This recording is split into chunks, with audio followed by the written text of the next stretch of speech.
സംസാരിക്കുകയല്ലേ ചെയ്തത്. അപ്പോൾ ഇങ്ങനൊരു വീഡിയോ ആണോ നീ ഇടേണ്ടത്? നിനക്കൊരു അല്പം ബോധമുള്ള ഒരുത്തനായിരുന്നാണ് ഞാൻ വിചാരിച്ചത്. അപ്പം നീ ചെയ്തത് എന്താ? നീ എനിക്കെതിരെ വന്ന് നിന്ന് സംസാരിച്ച് നിനക്ക് കുറച്ച് ശ്രദ്ധ കിട്ടുന്നെങ്കിൽ കിട്ടിക്കോട്ടെന്ന് വിചാരിച്ചു. അപ്പോൾ ആ ഊളത്തരത്തിന് ഇനി പോകരുത്. ഇനി 2, ഞാൻ ഹൗസിൽ നിന്ന് പുറത്തു പോയി. ഞാൻ പോകുന്നത് നിൻ്റെ അടുത്ത് നിനക്കറിയാവുന്ന കാര്യമാണ്, എന്നാലും പറയാം. 11 കിലോ ഭാരം കുറഞ്ഞ ഞാൻ, പനി പിടിച്ച് കിടന്നിട്ട് പോലും എന്നെ ഹോസ്പിറ്റലിൽ വിടാത്തവർ, എനിക്ക് ക്യാൻസർ ആണെന്നോ മറ്റോ ഉണ്ട് എന്ന്, അല്ലെങ്കിൽ അത്രയും ബ്ലീഡിംഗ് ഉള്ളൊരു സാഹചര്യത്തിൽ, എനിക്ക് അത്രയും സാഹചര്യത്തിൽ അവരെന്നെ കൊണ്ടുപോകുന്നു. 24 മണിക്കൂർ പോലും ഞാൻ ബിഗ് ബോസ് ഹൗസ് വിട്ട് മാറി നിന്നിട്ടുമില്ല. ഒരു ദിവസം ഉച്ചയ്ക്ക് ശേഷം എന്നെ കൊണ്ടുപോകുന്നു, പിറ്റേ ദിവസം 11-11:30 ആയപ്പോഴത്തേക്ക് എന്നെ തിരിച്ചു കൊണ്ടുവരുന്നു. ഇതാണ് ഞാൻ ഹൗസിൽ നിന്ന് മാറി നിന്നത്.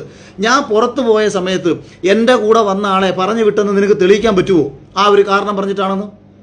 ആ കാരണം പറഞ്ഞിട്ടാണെന്ന് തെളിയിച്ചു കഴിഞ്ഞാൽ നീ പറയുന്നത് ഞാൻ ചെയ്തു തരാം.